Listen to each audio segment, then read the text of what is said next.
আজ আমরা কথা বলবো নাস্তিকতার কানাগলি নিয়ে। সম্ভবত অনেকেই ব্যাপারটা বোঝে না, এটা নিয়ে ভাবে না। ব্যাপারটা লক্ষ্য করলে আপনি চমকে উঠে বলবেন, আমার তো কিছু নাস্তিক বন্ধু আছে, বিষয়টা ওদের জানানো দরকার। তারাও সেটি স্বীকার করেছে। তারা বলে, হ্যাঁ, এরকম একটা বিষয় তো আছে, আমাদের নিজেদের আলাপে জানি আমরা আলোচনা করতে চাই না, এবং বিষয়টা এলেই আমাদের মন খারাপ হয়ে যায়। আমার একটা দাবি আছে, আমার মতে একজন অবিশ্বাসী বলতে পারে না যে আমার একটা উদ্দেশ্য আছে, জীবনে পৌঁছাবার জন্য একটা লক্ষ্য আছে। হয়তো আপনি বলবেন, না, তারা এটা বলে। আপনি দেখবেন আমাদের জীবনের একটা উদ্দেশ্য আছে।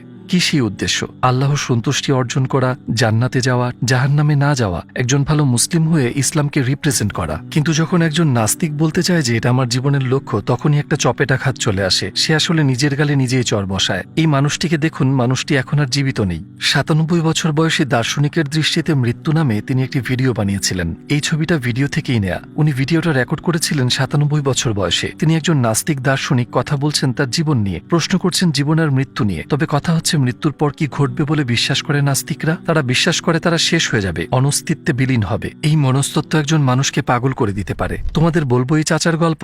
এই ভিডিওতে তিনি ব্যাখ্যা করেছেন যে তার বয়স ৯৭ বছর। তিনি একটি বিশ্ববিদ্যালয়ে দর্শন বিভাগে ৪০ বছর ধরে পড়িয়েছেন। তিনি বলেন, আমি মৃত্যু বিষয়ে ২০ বছর আগে একটি বইতে লিখেছিলাম, মৃত্যু নিয়ে ভয় পাওয়ার কিছু নেই। কেন আপনি ভয় পাচ্ছেন? আপনি মরে গেলে শেষ হয়ে যাবেন। এবং আমি মোটেই ভীত ছিলাম না, আমি ছিলাম সাহসী। কিন্তু এখন আমি মৃত্যুর দ্বার প্রান্তে। এখন দেখা যাচ্ছে ২০ বছর আগে আমি যা বলেছিলাম ব্যাপারটা মোটেই তেমন নয়। আরো বলেন, আমার স্ত্রী গত হয়েছেন ৭ বছর আগে। আমরা একসঙ্গে ছিলাম ৭০ বছর। ভাই, তারা একই বাড়িতে ৭০ বছর বাস করেছেন। তার স্ত্রী কোথায় গেছেন বলে তিনি বিশ্বাস করেন? অনস্তিত্বে। এখন আর তার অস্তিত্বই নেই। তিনি ভাবেন তার স্ত্রীর সাথে আর তার কখনোই দেখা হবে না। ভেবে দেখুন কেমন এই সাইকোলজি। এমন চিন্তা এই দুনিয়াতেই শেষ করে দিতে পারে একজন মানুষকে। তিনি বলেন, ৭ বছর আগে তার মৃত্যুতে আমার জীবনের অর্ধেকটাই শেষ হয়ে গিয়েছিল। তার মৃত্যুর সময় আমি সাথেই ছিলাম। শেষ মুহূর্তে তিনি তার স্ত্রীকে আলিঙ্গন করেছিলেন। এটা খুবই কঠিন একটি স্মৃতি ছিল বলে তিনি কাঁদতে শুরু করলেন। এই গল্পটা বলার উদ্দেশ্য হচ্ছে নাস্তিক দৃষ্টিকোণ থেকে মৃত্যুকে বর্ণনা করা। তিনি বলতে থাকেন, জীবনের কোনো উদ্দেশ্য আছে কিনা সেটাই ভাবি, মানে নিজেকে প্রশ্ন করি, জীবনের কোনো উদ্দেশ্য আছে কি, কোনো লক্ষ্য? তারপর বলেন, আমার মতে এটা একটা বোকার মতো প্রশ্ন। স্ট্রিট ইন্টারভিউতে আমরা নাস্তিকদের এই প্রশ্নটাই করি। জিজ্ঞাসা করেছিলাম, জীবনের উদ্দেশ্য কি? তাদের উত্তর কি ছিল? একজন ভালো মানুষ হওয়া। এই কথাটা তাদের জন্য একটা ফাঁকা বলি। বন্ধু, আমি নিশ্চয়ই তোমাকে ভুল বুঝছি। তুমি বিশ্বাস করো যে মৃত্যুর পর তোমার অস্তিত্ব শেষ হয়ে যাবে। তাহলে ভালো মানুষ হওয়া না হওয়ায় কি আসে যায়? তুমি তো হারিয়ে যাবে, এবং যেসব ভালো কাজ তুমি রেখে যাবে সেগুলোও হারিয়ে যাবে। তুমি যেসব মানুষের উপকার করছো, হারিয়ে যাবে সেই মানুষগুলো। কোনো অনুপ্রেরণা নেই। একজন নাস্তিকের চিন্তা দেখুন, কি করতে চাও তুমি? আমি নোবেল শান্তি পুরস্কার পেতে চাই। কিন্তু তুমি বিশ্বাস করো তুমি একসময় হারিয়ে যাবে। এই বাস্তবতার কথা আপনি যতবারই বলবেন ততবারই তাকে চপেটাঘাত করা হবে। সে হঠাৎ লক্ষ্য করবে আসলে তার জীবনের কোনো উদ্দেশ্যই নেই। তুমিও শেষ হয়ে যাবে তোমার মতে।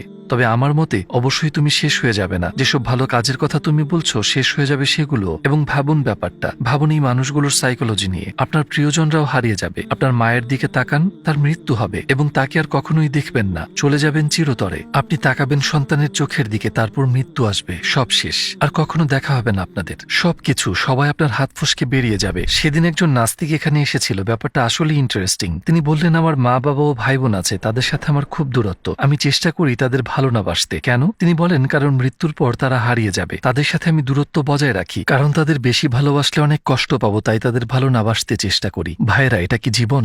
আপনার পিতাকে ভালোবাসতে দেয় না এই জীবন, দেয় না আপনার ভাইকে ভালোবাসতে। দুনিয়াকেই জাহান্নামে পরিণত করে এই জীবন। আপনাকে বলা হলো ১০ মিনিটের মধ্যে আপনাকে ফাঁসি দেব। তারপর যদি আপনার সামনে সব ধরনের সুস্বাদু খাবার রাখা হয়, আপনি কি খেতে পারবেন বা কতটা উপভোগ করবেন? তেমনি এই জীবনে আপনি যা কিছুই করেন না কেন, মৃত্যু সবকিছুকেই শূন্য দিয়ে গুণ করে। উদাহরণস্বরূপ, আপনি কি জানেন কিছু দার্শনিক কিভাবে এই বিষয়টি শিশুদের কাছে ব্যাখ্যা করেছে? একটা শিশু তার মাকে হারিয়ে বলে, আমার মায়ের কি হয়েছে? তারা শিশুটিকে বলে, তোমার মা হারিয়ে গেছে, তার আর কোনো অস্তিত্ব নেই। কিভাবে? তারা উদাহরণ দেয়, যখন একটা টাওয়েল নোংরা হয়ে যায়, আমরা এটা ফেলে দিয়ে একটা নতুন টাওয়েল ব্যবহার করি, তাই না? পৃথিবী এরকমই। তোমার মা দুনিয়া এসেছিল, চলে গেছে, এখন পরিবর্তে আসবে অন্য কেউ। তারপর তারা জ্ঞানের কথা বলে। ওই শিশুর মনটা দুমড়ে মুচড়ে দিয়ে তাকে জীবন্ত কবর দিয়ে দিয়েছেন আপনি। কিভাবে বাঁচবে এই শিশু? তার জীবনটা নষ্ট করেছেন আপনি। জানেন নাস্তিকদের অবস্থাটা আসলে কেমন? ধরুন একটা জাহাজ ডুবতে শুরু করেছে, সবাই বলা বলি করছে, এখন আমরা কি করব? তারা ডানে বামে দৌড়াচ্ছে। এই অবস্থায় উদ্দেশ্য শুধু একটাই। কি সেই উদ্দেশ্য? লাইফ বোটে ঝাঁপ দিয়ে বাঁচার চেষ্টা করা। এই অবস্থায় কেউ কি বলবে, ভাইয়েরা, জানি জাহাজটা ডুবে যাচ্ছে, তবু চলুন বারবিকিউ করি, প্রচুর মাংস আছে, সেগুলো নষ্ট না করি? না, আমাদের জীবনটাও ঠিক সেরকম। আমাদের সামনে অপেক্ষা করছে মৃত্যু। ১০০ বছরের মধ্যে আমরা সবাই চলে যাব মাটির নিচে। এর কোনো সমাধান থাকলে অবশ্যই সেটা মানব জীবনের সর্বোচ্চ লক্ষ্য, তাই না? কোরআন আমাদের পরকালের সুসংবাদ দেয়, আমাদের জানায় যে পরকাল বলে কিছু আছে। এখন এই প্যারাডক্সটি ভালো করে বোঝা যাক, এটাই মূল বিষয়। বিষয়। একজন নাস্তিকের সামনে রয়েছে দুটো পথ,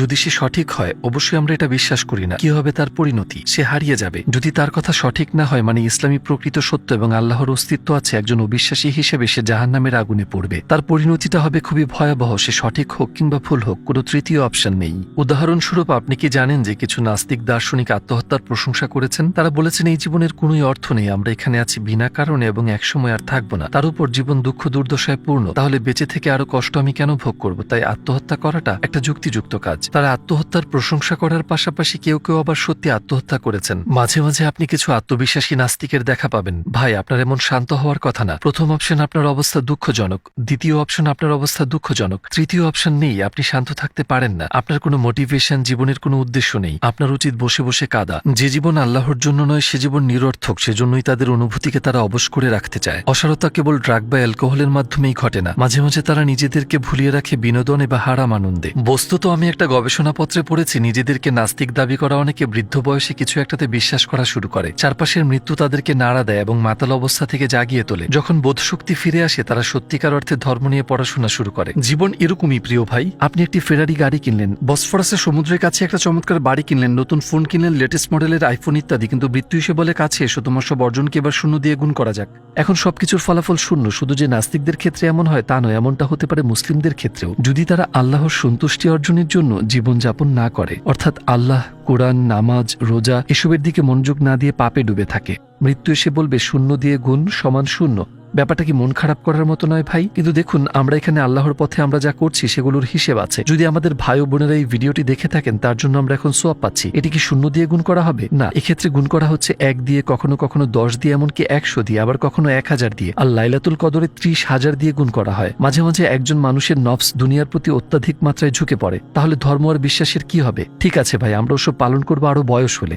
যখনই আপনি বলবেন একটু আমোদ ফুর্তি করে নিই, এদিক সেদিক ঘুরে নিই, যৌবনটা উপভোগ করি, মেয়েদের সাথে সময় কাটাই, অ্যালকোহল পান করি, আপনার এই সময়কে গুণ করা হচ্ছে শূন্য দিয়ে, ভুলে যাবেন না। এখন আমরা এরকম কিছু করব। মনে করুন আমাদের সবার হাতে একটা করে কাগজ ধরিয়ে দেওয়া হয়েছে, আর আমি এখানে এসেছি আপনার স্কুলের প্রিন্সিপাল হয়ে। আমি বলছি আমি তোমাদের একটা টেস্ট দেব, টেস্টটা হবে সহজ, শেষে যদি তুমি টেস্টে পাশ করো তাহলে বাকি জীবনে তুমি যা চাও তাই তোমাকে সাথে সাথে দেওয়া হবে। তুমি কি চাও? আমি একটা ফেরারি চাই। এই নাও, তুমি যা চাও তাই তোমাকে দেওয়া হবে, কিন্তু তুমি পাশ না করলে সাজা পেতে হবে, আমরা তোমাকে কষ্ট দেব। আমার এই কথায় আপনি হয়তো খানিকটা আতঙ্কিত হয়েছেন, কিন্তু আসল ব্যাপার হচ্ছে এটা খুবই সহজ একটা টেস্ট। পরীক্ষা চলাকালে পরিদর্শকরা টহল দেবেন, আপনি যে কোনো প্রশ্ন করতে পারেন এবং তার উত্তরও পেতে পারেন। তারা উত্তর জানেন, উত্তর আপনাকে বলা হবে, নকলও করা যাবে। আপনি আপনার মোবাইল ফোন ব্যবহার করতে পারেন, আপনি আপনার সামনে বই রাখতে পারেন। শুধু একটা ব্যাপার মাথায় রাখতে হবে, টেস্ট চলাকালে টেবিলের উপর কিছু খেলনা রাখা হবে, বাচ্চাদের খেলনা, এবং উত্তর দিতে দেরি করা যাবে না, তাড়াতাড়ি শুরু করতে হবে, কারণ তারা যে কোনো সময় আপনার কাছ থেকে উত্তরপত্র নিয়ে নিতে পারেন। সময় পর্যাপ্ত, কিন্তু আপনাকে সময়ের কথা স্মরণ করিয়ে দেওয়া হবে, যাতে ওইসব খেলনার কারণে আপনার মনোযোগে ব্যাঘাত না ঘটে। আপনি এখনই টেস্টটা দিতে চান, ঠিক? আপনি বলছেন ভাই এটা চমৎকার, বাকি জীবনে আমি যা চাই তাই পাবো, আমার জীবনটা হবে চমৎকার, এই টেস্ট দিতে আমি রাজি। এখন যদি আমি আপনাকে বলি যে প্রকৃতপক্ষে আমরা এরকম একটা টেস্টের মধ্যেই আছি, এই দুনিয়াটা কি একটা পরীক্ষা? হ্যাঁ। পুরস্কার, পাপ, জান্নাত, জাহান্নাম, এটা কি একটা সহজ পরীক্ষা? ভাই, পথ প্রদর্শকরা আছেন শিক্ষকরা, নবী আলাইহিস সাল্লামরা ছিলেন আউলিয়া আর আলেম উলামাগণ। কখনো কখনো আপনার মনে ধর্ম সম্পর্কে প্রশ্ন আসে, আপনি ইন্টারনেটে যান এবং নির্ভরযোগ্য উৎস থেকে জানতে চেষ্টা করেন এই প্রশ্নের উত্তর কি। উত্তর আপনার সামনে চলে আসে, নকল করা যাবে, কুরআন আছে, আপনি কুরআন দেখে নিতে পারেন। আচ্ছা, তাহলে সমস্যাটা কি? ভাই, তাহলে কেন আপনি এই জান্নাত অর্জন করতে পারছেন না? টেবিলের উপর কি ছিল? খেলনা। আপনি কি জানেন ওই খেলনাগুলো কি? এই দুনিয়ার আমোদে আপনি এতই মশগুল হয়ে থাকেন যে আপনি নেটফ্লিক্স ওপেন করে সিজনের পর সিজন সিরিজ দেখতে থাকেন, আপনি ইউটিউবে যান এবং অপ্রয়োজনীয় মূল্যহীন অনেক জিনিস দেখতে থাকেন, এমনকি হারাম জিনিসও। এটা করা যাক, সেটা করা যাক, এইসব খেলা নিয়ে আপনি খুবই ব্যস্ত হয়ে থাকেন, অহেতুক দুনিয়াবী জিনিসে মশগুল হয়ে থাকেন আপনি। আমি আপনাকেই বলছি ভাই, অন্য কারো ব্যাপারে নয়, কথাটা ব্যক্তিগতভাবে নিন। টেস্টের দ্বিতীয় বৈশিষ্ট্য কি ছিল? আপনার উত্তরপত্র নিয়ে নেওয়া হতে পারে যে কোনো মুহূর্তে, আপনি মারা যেতে পারেন যে কোনো মুহূর্তে, টেস্টটা শেষ হতে পারে যে কোনো সময়। এভাবেই ব্যর্থ হব আমরা। যখন আমরা ওইসব খেলনার মোহে আবিষ্ট হয়ে থাকি, অবশ্যই আমরা বলি না যে এসবে আমার কিছু যায় আসে না, প্রার্থনার ধর্মের সাথে আমার কোনো সম্পর্ক নেই। আমরা বলি আমি ভবিষ্যতে নিজেকে শুধরে নেব, আমার জীবন বদলে যাবে, নিশ্চয়ই একদিন আমি ইবাদত করব, আল্লাহকে আমি ভালোবাসি। আপনি এসব বলতে বলতেই হঠাৎ একদিন আপনার উত্তরপত্র কেড়ে নেওয়া হবে, একটা সাদা কাপড়ে মুড়িয়ে ফেলা হবে আপনাকে। তখন আপনি বলবেন এত সহজ টেস্টে কিভাবে ফেল করলাম আমি। আপনি বলবেন এত বোকা আমি, দেয়ালে মাথা ঠুকতে চাইবেন আপনি। আপনি আপনার জীবনের উদ্দেশ্য বুঝতে পেরেছেন, লক্ষ্য বুঝতে পেরেছেন, কিন্তু আপনি সেই লক্ষ্যের দিকে অগ্রসর হচ্ছেন না। একদিন আপনি বৃদ্ধ হবেন এবং মরে যাবেন, মানুষ আপনাকে কবরে রেখে আসবে। 20-30 বছর পার হলে কেউ আর আপনার কবরও দেখতে যাবে না, কেউই আর মনে রাখবে না আপনাকে। তাহলে মানব জীবনের মূল্য কোথায় ভাই? মূল্য আছে আল্লাহর কাছে, আমরা আল্লাহর কাছে মূল্যবান, কিন্তু যদি আপনি আল্লাহকে মূল্য না দেন তাহলে আপনার বয়স 80 হয়ে গেলেও পেছনে ফিরে দেখবেন আপনি একটি নিরর্থক জীবনযাপন করেছেন, এমন একটা জীবন কেন যাপন করেছে আমি, এখন আর কোনো সান্ত্বনা নেই। হয় আপনি এরকম চিন্তা বয়ে বেড়াবেন, না হয় আপনার এমন একটি জীবন হবে যা শেষে পৌঁছে আপনি বলবেন আলহামদুলিল্লাহ, আমি তো বৃদ্ধ হতামই, আল্লাহর রাস্তায় হেঁটে এই বয়সে পৌঁছেছি আমি, আলহামদুলিল্লাহ, আমি পরিপূর্ণভাবে আমার জীবনটা যাপন করেছি, জীবনের অর্থের সাথে সঙ্গতি রেখে জীবন যাপন করেছি আমি। মৃত্যুর পর দেখা হবে আমার রবের সাথে, পরকালে আছে জান্নাতের প্রতিশ্রুতি, ইনশাআল্লাহ আমি যাব জান্নাতে, আমার প্রকৃত স্বদেশে। দেখুন ভাইয়েরা, এটাই সমাপ্তি। যে ছবিটা আপনারা দেখছেন মন দিয়ে দেখুন, আমাদের সবার বেলায় এরকম দৃশ্যের অবতারণা ঘটবে। হয়তো এটা আপনি ব্যক্তিগতভাবে নিতে পারছেন না, কিন্তু নিন, এক লোক হাতে একটা শাবল ধরে আছে আর আপনি শুয়ে আছেন কবরে। এই হলের প্রত্যেককেই এরকম অভিজ্ঞতার সম্মুখীন হতে হবে। চলুন একটু কল্পনা করি। ভাই, আমরা কি আজ আপনাকে কবরে শায়িত করব? আজ আমরা সবাইকে কবরে শায়িত করছি, আপনাদের সবাইকে। আপনারা পরে আছেন সাদা কাপড়, কাফন। ভাই, আপনার প্রিয়জনরা আপনাকে বহন করে এনে কবরে রেখেছেন, আপনাকে ডানকাত করে শুয়ে দিয়েছেন, আপনার কবরে বাঁশের বেড়ি রাখা হয়েছে, মানুষ এখন আপনার কবরে মাটি ছিটিয়ে দিচ্ছে। মনে আছে আপনি হোয়াটসঅ্যাপ ব্যবহার করতেন, আপনি চ্যাট করতেন, আপনি সবাইকে ফোনে রাখতে চাইতেন, কাউকে ডিলিট করার কথা ভাবতেন না। আপনার ফোনে স্টোরেজ রাখাই কষ্টকর হয়ে উঠেছিল। আর এখন ওই ফোন আর আপনার নয়, আপনার হোয়াটসঅ্যাপ অ্যাকাউন্টও আর আপনার নয়। কেউ আপনার ফোনটা নিয়ে নিবে, হয়তো আপনার বড় ভাই অথবা চাচা, আপনার পরিচিত কেউ। তারা নিজেদের মধ্যে আলোচনা করবে ফোনটা এখন কে ব্যবহার করবে তা নিয়ে। আপনার কোনো আত্মীয় ফোনটা হাতে নিয়ে সেটা চালু করবে, ফোনে জানতে চাওয়া হবে restore, are you sure? Yes, restore. সেই মানুষটা আপনার সবকিছুই ডিলিট করে দেবে, আপনার সাথে সম্পর্কিত কোনো কিছুই আর প্রাসঙ্গিক নয়। আমার চমৎকার সব স্মৃতি আছে, আমার এমন ছবি আছে যা ডিলিট করবো না। কি করছো তুমি? আপনি আর নেই ভাই, আপনি আর এই পৃথিবীতে নেই, আপনি এখন শুয়েছেন মাটির নিচে, আপনার স্মৃতির কোনো অর্থই নেই। আর সবচেয়ে দুঃখজনক ব্যাপার কি বলবো ভাই, যখন মানুষ তাদের ফোনে স্টোরেজ ফাঁকা করতে চাইবে, তারা আপনার নাম্বার দেখে এক মুহূর্ত ভাববে আমি কি এটা ডিলিট করবো, তারপর ডিলিট করে দেবে। তারা যখন কন্ট্যাক্ট লিস্টে আপনার নাম দেখবে, তারা বলবে আমি কল করলেই কি হবে, কেউ তো উত্তর দেবে না, তারা আপনার নাম্বার ডিলিট করে দিবে। সবাই ধীরে ধীরে এই জগৎ থেকে আমাদের ডিলিট করে দিবে। আর যদি তারা আমাদের স্মরণ করেও তাতে কোনো কাজ হবে না। হবে কি, আপনার পাসওয়ার্ড ছিল যেগুলো শুধু আপনি জানতেন, ইনস্টাগ্রাম ইত্যাদি। ইটালিতে গিয়ে আপনি যা শেয়ার করেছিলেন আপনার ইনস্টাগ্রাম অ্যাকাউন্টে, আর কিছুই পোস্ট করা হবে না, কিছুই না, কোনো অ্যাক্টিভিটিই থাকবে না। সবচেয়ে কঠিন ব্যাপার এটাই, আপনার প্রিয়জনরা আপনার রুমে প্রবেশ করছে, তারা রুমের জিনিসপত্র গোটাতে যাচ্ছে, এবং সেটা করতেও দরকার হচ্ছে সাহস।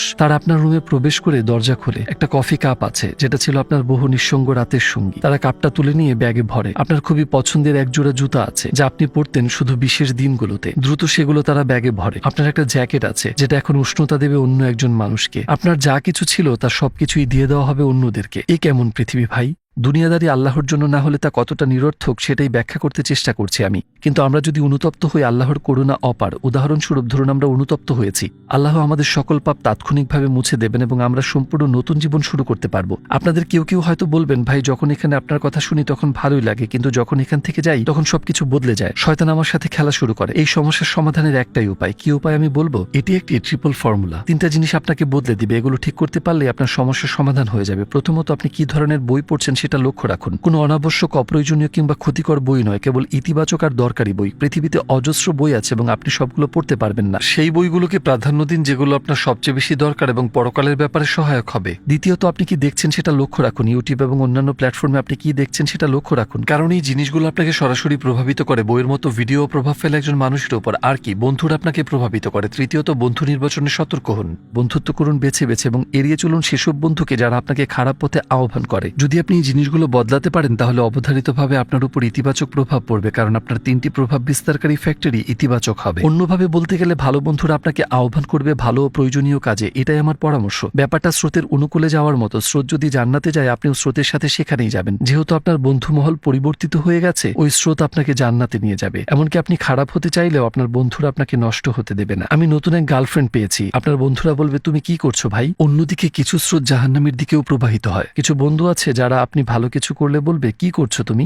অথবা যখন আপনি কোনো পাপকর্ম করবেন তখন বলবে তোমার আগের অবস্থাটা কি ছিল, তোমার কোনো গার্লফ্রেন্ডই ছিল না, তুমি তো পুরুষই ছিলে না। এরকম বন্ধুরা ওই স্রোতের সাথে পূর্ণ গতিতে জাহান্নামে যাবে। এরকম খারাপ বন্ধুদের সাথে থাকলে আপনি নিজেকে রক্ষা করতে পারবেন না। সবশেষে আসুন একটা হাদিস পড়ে এই ভিডিও শেষ করি। আপনাদের সম্পর্কে নবী সাল্লাল্লাহু আলাইহি ওয়াসাল্লামের একটা হাদিস আছে, আপনারা কি জানেন? ভাই ও বোনেরা যারা এই ভিডিওটি দেখছেন, হাদিসটি আপনাদের সম্পর্কে। হ্যাঁ, হাদিসটি আপনাদের সম্পর্কেই। নবী সাল্লাল্লাহু আলাইহি ওয়াসাল্লাম বলেছেন, যদি আমি শুধু দেখতে পেতাম আমার ভাইয়েরা ঝর্ণার দিকে এগিয়ে আসছে, যদি আমি তাদেরকে জান্নাতে প্রবেশের আগে সুমিষ্ট শরবতের পাত্র হাতে অভ্যর্থনা জানাতে পারতাম, যদি আমি তাদেরকে আমার কাউসার ঝর্ণা থেকে পান করাতে পারতাম। সাহাবীরা বললেন, হে আল্লাহর রাসূল, আমরা কি আপনার ভাই নই? তিনি উত্তর দিলেন, তোমরা আমার সঙ্গী। আমার ভাই তারাই যারা আমাকে না দেখিয়ে আমাকে বিশ্বাস করেছে। নিশ্চয়ই আমি আমার রবের কাছে প্রার্থনা করেছি আমি যেন সেখানে দেখতে পাই তোমাদের আর তাদেরকে যারা আমাকে না দেখিয়ে বিশ্বাস করে। আল্লাহু আকবার। আমার গায়ে কাঁটা দিয়ে উঠছে। আমার ভাই হচ্ছে তারা যারা আমাকে না দেখিয়ে বিশ্বাস করে। তিনি আপনাদের ভাই বলেছেন। তাহলে কি আপনাকে কোনো অসৎ জীবন মানায়? কি বলবেন আপনি? অন্যভাবে বলতে গেলে যখন একজন নবী আলাইহিসসালাম আমাকে ভাই বলে ডাকেন এবং আমাকে এত ভালোবাসেন, তখন ইবাদতহীন জীবনযাপন এবং খেয়াল খুশি মতো আর উদ্দেশ্যহীনভাবে ভুল পথে চলা আমার সাজে না। তিনি আপনাকে ভাই বলে ডেকেছেন, কিন্তু আপনি মোটেও ভাইয়ের মতো নন। এটা কি আপনাকে মানায়? মোটেই না, তাই না? আল্লাহ আজ্জাওয়াজাল আমাদের তৌফিক দান করুন ভ্রাতৃত্ব বজায় রেখে জীবনযাপন করার ও জান্নাতে যাওয়ার, এবং আমরা যেন আমাদের নবীজি সাল্লাল্লাহু আলাইহি ওয়াসাল্লামের দিকে দুহাত বাড়িয়ে বলতে পারি, হে আল্লাহর রাসূল, আপনি বলেছিলেন যারা আমাকে না দেখে বিশ্বাস করে তারা আমার ভাই। আজ আমি এসেছি, জান্নাতে প্রবেশের আগে আমাকে ওই পানীয় দিন আর অনুমতি দিন আপনাকে বুকে জড়িয়ে ধরার। আল্লাহ আমাদেরকে সেই মুহূর্তটি যাপনের তৌফিক দান করুন। আমিন।